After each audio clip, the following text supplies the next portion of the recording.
Hello and welcome back to KXAN Plus. I am your host again here on our socials and as well as our CTV free KXAN Plus streaming app. Thank you for joining us. And today we have our Tommy's Travel Forecast show with, of course, our meteorologist, Tommy House. Tommy, thanks for joining me. How are you doing? Good. How's your weekend so far? It's a little gloomy. If you look outside, it's pretty gloomy out there. Lots of clouds. Great weather for that game that we had yesterday. We're recuperating. We're staying indoors because it does look really gloomy, right? Yeah, I mean, a lot of cloud cover. It's keeping us cooler temperature-wise. Labor Day is kind of that final push for heading the lakes, getting outside. Not the best outdoor pool lake weather, but for taking a walk around downtown, bike, spending time, maybe picnic or something like that. If you're dodging raindrops, it's good. But some spots right now we're dealing with some even flooding. Yeah, tomorrow I think is our last day of summer, right? Correct Technically, me if I'm wrong. well, actually today, from a meteorological summer, we look at 3-month increments, different from astrology and the astronomical summers. The meteorological summer starts September 1st. That's September, October, November. Then December 1st is when winter starts in our books. Yeah. I prefer the 3 months compared to, I think fall starts technically then September 21st or 22nd. So start of the month's always best in my opinion. Yeah, and since it is like a wrap of summer, this weather is great to just kind of relax, clean your house, enjoy the holiday. Indoor weather. But I know a lot of people are going to be traveling for Labor Day. So what is the weather going to look like for that? Yeah, so first let's start with the current conditions, the radar. I want to pull it up and show that we do have at this moment 2 areas that I'm watching that have an active flash flood warning. I want to start by saying this because it's kind of a scary word, especially with what happened last month. This is an entirely different setup. Last July was tropical remnants that stalled, further strengthening with a mesolow. This is a front, so it's just cooler air behind the front. The front's taking its time working its way south and kicking up some showers and storms. Different situation, different rainfall totals. This will move through eventually. Let's zoom out to where that front is. I drew some arrows to show you. Portions of Mason, Gillespie, Lampasas getting some, see the yellows, reds? Yeah. Green, that's heavy rain. Lightning strikes as well. And that's right now, or is that going to happen? This is just the past hour, so kind of showing that further development. Bottom right of your screen, you see Austin. Maybe some sprinkles out in it, but right now. But things are dry through the I-35 corridor for the most part. West, that's where we're watching. And it's kind of hard to trace out. I'll draw the arrows look like it's going down towards Fredericksburg, not near where we are right now in central Austin. Yeah, these kind of storms are weird because they're slow moving and they can sort of expand and then eventually work their way. I don't know what the heck, little arrow there. But I'm going to try to trace it out first with a pen and see if y'all can see. The flash flood warning is just a little bit of Mason County there. Not an artist. The scribbles. Definitely not a drawer or a painter. But up toward Lampasas, too, is some flash flood warnings are currently issued. The one in Mason goes until 5:30. Lampasas till around 4:15 to 4:30 itself. Look at some of the rainfall we have. So do you see the blues on the screen? Yeah. That's about 1 to 3 inches of rain estimated that has fallen. Already. Oh, wow. Just in the span of 6 hours. We've got some purple up there, too, near San Saba. Yep, that's 3 to 6 inches just north of San Saba and Lampasas. Beneficial for the lakes and rivers. Of course. Again, this is not all falling in one area, and we're not seeing a sort of big river rise at the moment.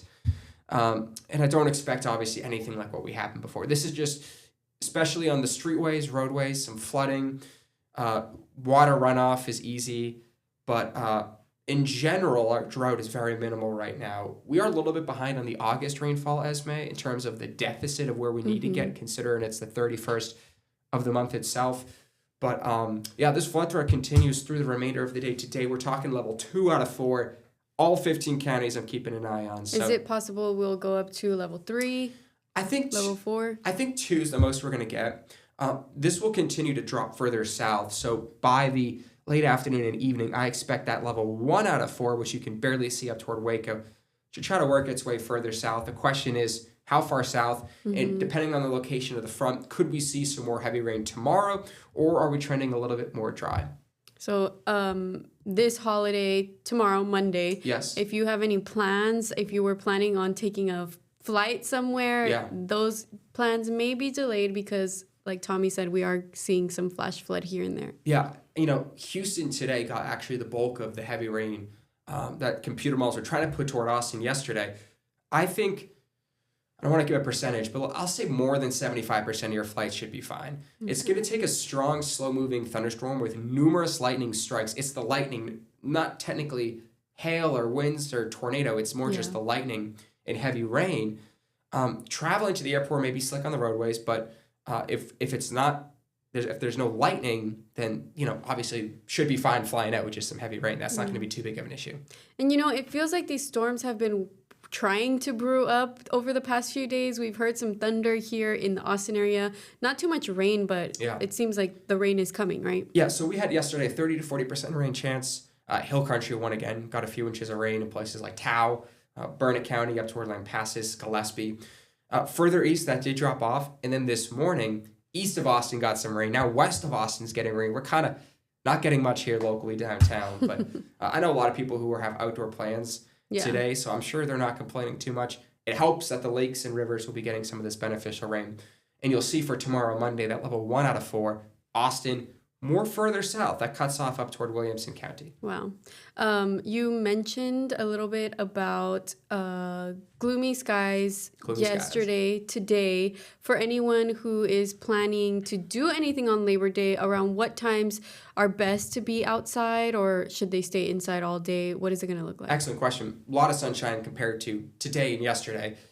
So clouds and storms are in my forecast, but this is going to be a little bit more manageable, tolerable for soaking up some of the UV rays here. So, excuse me, I'm on the mend. We're good. Walking you through the remainder of tonight into tomorrow morning, into the early morning, into the afternoon hours. 6, 7, 8 o'clock here. Notice plenty of blue sky. A few pop-up showers. That front is south of Austin. I was going to say, is that the cold front? Yeah, that is the slow-moving cold front. Eventually, by the afternoon, it's south. We'll still see, maybe a few pop-up storms here and there, but plenty of blue sky you can notice, and a bit of a northerly flow from the upper levels. So look at some of these temperatures I'll pull up here. We're talking 70s, 80s. Excuse me. If we get a little more blue sky, then 90s can't be ruled out, but our normal high is 95. So technically I have another cooler than normal day in my forecast and widespread across the board. Low 90s, mid to upper 80s, going to be very nice. Nice. Those 70s, 80s, those are the temperatures I've been waiting for all year long. I know. I feel like it's been overall an average month of August temperature-wise, bit of a cooler than normal with those July highs considering those days of rain. And cool has been the trend this past 2 weeks across the lower 48. You're traveling to the East Coast, look at some of these blues working through the work week. Lots of blue. Nice and cool. Texas, seasonable. I don't have anything too crazy here. A little bit warmer than normal up toward the Pacific Northwest. But fall, we start to see these big cold fronts moving through. College football's back. A lot of fall pumpkin spice. Locally here, your 7-day forecast. We'll make some slight changes before the 5 when I do my final little look at the 7-day here. And 5 o'clock on KXAN and 9 on CW and 10 on KXAN. I'll have everything you need to know about what you can expect for your Labor Day and beyond. Awesome. Well, thank you so much, Tommy, for sharing the look at this Labor Day. I know a lot of people are going to be out and traveling. We keep repeating that we didn't get as much rain as we thought we were going to get in the summer. Even though it may seem like the start of the summer in July, we got so much rain. Why is it that we didn't get all the rain that we needed? Well, this month we're a little bit behind. July we were up a ton. June we were below. Overall, this summer's been, I'm going to say from a high temperature perspective, very manageable. I think 19 triple-digit days. We averaged 29 on the year. So I think we'll end below that. We might get maybe 3 to 4 more. Rainfall-wise, comparing a few months, our lakes are filled up, which is good. But, August, Esme, we're hoping for a little bit more rain. Today, we can add to the bucket so we can average maybe a little bit more near normal once this month wraps up. Can't believe it's September tomorrow. I mean, what the heck? Like you mentioned, pumpkin spice, fall, everything is starting. Everything is starting. Looking forward to it. You have an article published on our website right now, KXAN.com. You can find it on the homepage. Tommy, tell us what's in the article. Yeah, so a little bit more of a recap. Local flood threat, looking ahead more toward the cooler trend, 80s. Sometimes these travel forecasts are geared toward maybe a big severe weather outbreak in the Dakotas. But when there's stuff in Texas, I make it about Texas, maybe a little bit outside, but no big severe storms across the lower 48 are expected through the next 3 days. We got a comment here on our Facebook live stream because we are live on Facebook. Yeah. Someone or one of our viewers said, supposed to be going to the Round Rock Amphitheater. What do you think? Time and place depending tonight. Stormy before the sun goes down for some. That cluster I showed you way out. Let me pull it back up. This rain that's out in the hill country is going to try to work its way closer to the Austin area. You know, the question is, will it lose its steam? Excuse me. Will it pack a punch closer to the I-35 corridor? I think you're fine to obviously head out. Yeah. Heading out to these plains shouldn't be a big deal unless that big cluster of lightning and thunder that you can see out toward Mason County changes direction. kind of changes direction or expands in its size and works toward Austin. This is one of those forecasts to where most at this time are dry. That won't be the case though by the rest of the late afternoon. Yeah. Our first warning weather app, we have a radar on there. You can keep an eye on the sky. Our website too, our link will have updates. I'll have updates coming up at 5 o'clock for that. So I wouldn't cancel plans, but of course, if it's thundering in your neighborhood, thunder roars, head indoors and stay safe. Yep, exactly. Thank you so much, Tommy, for joining me here on Tommy's Travel Forecast. Again, this is something we do every Sunday. Tommy, you mentioned we can watch you on air, right? Yeah, hopefully with a little bit less of a raspy voice. I'm just going to get some water. But coming up at 5 o'clock, we have a 30-minute segment on KXAN. That's on air, that's on cable, and a KXAN Plus, our free streaming service.